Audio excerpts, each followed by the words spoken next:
100வது ஆண்டு புத்தக காட்சியினை தொடங்கி வைத்து முத்தமிழறிஞர் டாக்டர் கலைஞர் அவர்களின் பெயரிலான பொற்கிழி விருதுகளை வழங்கி பெருமைப்படுத்துவதற்காக வருகை தந்திருக்கின்ற மாண்புமிகு தமிழ்நாடு முதலமைச்சர் பாராட்டுதலுக்குரிய மு.க. ஸ்டாலின் அவர்களை அன்போடு வருக வருக என்று வரவேற்கிறோம்.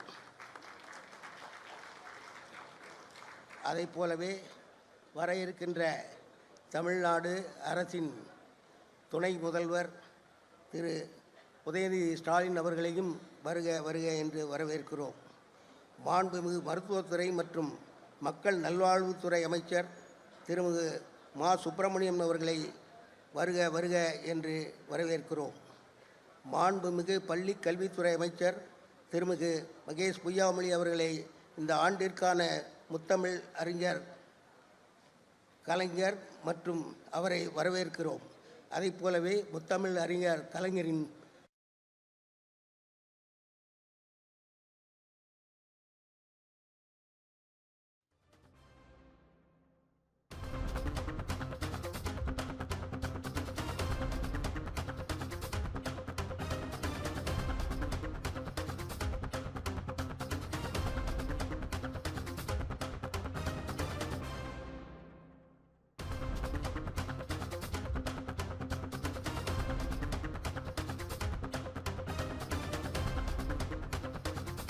சென்னையில் லட்சியத்தோடு கூடிய லட்சக்கணக்கான புத்தகங்கள் பிறப்பெடுக்கின்றன.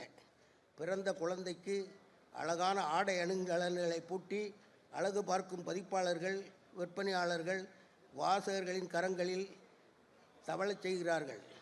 சாதி சமயம் கடந்த அறிவினை வளர்க்கும் இந்த புனித விழாவிற்கு ஆண்டுதோறும் வந்து தொடங்கி வைப்பதை முக்கியமான கடமையாக கொண்ட நமது மாண்புமிகு தமிழ்நாடு முதலமைச்சர் அவர்கள் வர முடியாத நிலையிலும் கூட தமது சிறப்புரையினை எழுதி தந்துவிடும் அளவிற்கு அவர்கள் இவ்விழாவிற்கு முக்கியத்துவம் அளிப்பவர்.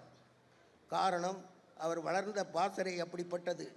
அறிவை கொண்டாடுவது தந்தை அறிவு மகன் அறிவு என்று அற இலக்கியம் கூறும் அது